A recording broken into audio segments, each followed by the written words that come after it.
In Sydney. Leanne, what do you make of these numbers across the board today, particularly the fact that we are paring back losses? Can we read into that?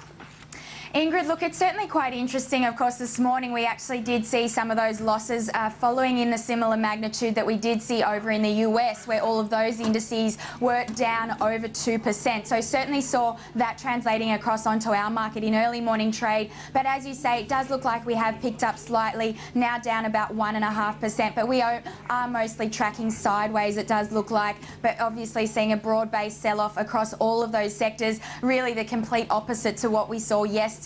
But I'm not sure if we can actually read into it too much. Of course, we really are continuing to be driven lower by that materials sector and that energy sector as well. We did see oil prices overnight hitting a 2-year low, and we also did see that oil index over in the US dropping by about 3.7%. So really no surprises that we are seeing that energy space coming under pressure. But also looking at materials, we did see iron ore dropping off about 1.6%. It is actually now below $80 a tonne, so really seeing a lot of those iron ore miners coming under pressure.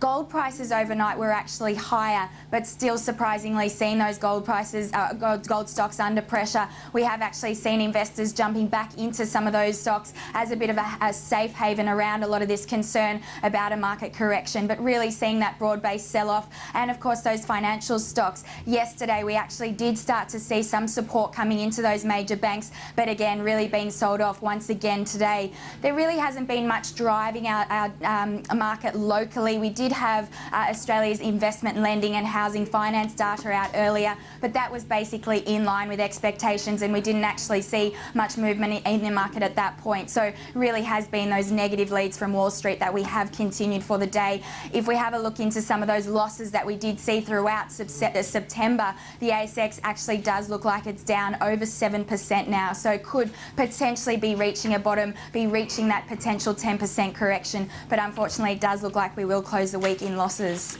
In terms of some company news, Transurban, we're watching that one. Traffic results looking pretty strong, but the stock, of course, on a day like today, still under pressure.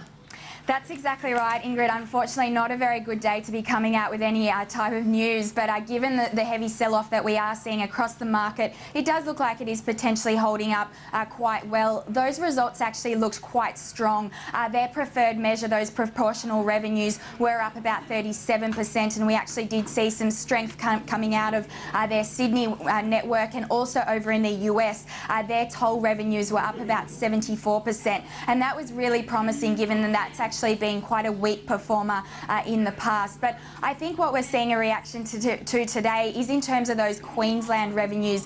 Those results actually look fairly mixed and a little bit disappointing, and this was particularly important given the fact that they have recently acquired Queensland Motorways for about $7 billion, and there was some concern about the excess capital that was involved with that transaction. So if we have a look at the Logan Motorway, which is over in Queensland, their revenues were actually down about 0.5%, although we know that this was a result of some of those roadworks. So we think that this could potentially improve and should only be a short-term concern, but could actually be seeing that share price coming under pressure as a result of that. But certainly medium term, we will be keeping an eye out on that M5 widening project and whether that remains on schedule and budget. And then long term, we certainly actually like the outlook for this stock. They really have a very solid portfolio of assets, and we do actually expect those revenues to continue growing into FY15. I know you're also watching the mining stocks today, Leanne, of course, as that iron ore price has fallen yet again. And it seems like those iron ore plays particularly are doing quite poorly today.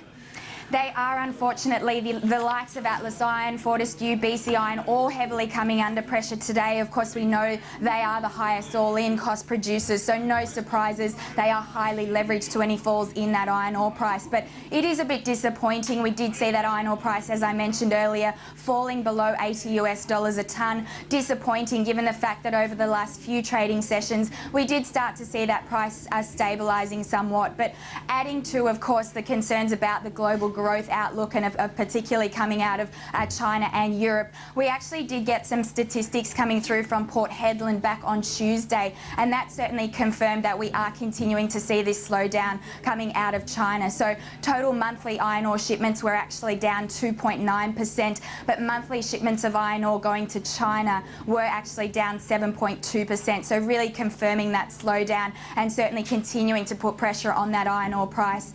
In the September quarter, we actually saw that iron ore price averaging about $90 a tonne, and we are actually expecting that it will continue to pick up from these levels. We're forecasting about $92 a tonne coming into the December half year. I think that's probably for a couple of reasons. We are expecting that the Chinese steel mills will start to restock some of that iron ore, and that of course will start to increase that demand. Of course, any potential stimulus measures that start to come out of the Chinese economy, particularly if we do continue to see some of this soft economic data, that could add to a lot of that demand as well. And also with these iron ore prices being so low, we know that that really does push out a lot of those higher cost producers. So any excess supply that does leave the market obviously will be good for that iron ore price. So despite seeing this volatility in the short term, certainly seeing those miners coming under pressure, we do remain a little bit more optimistic long term.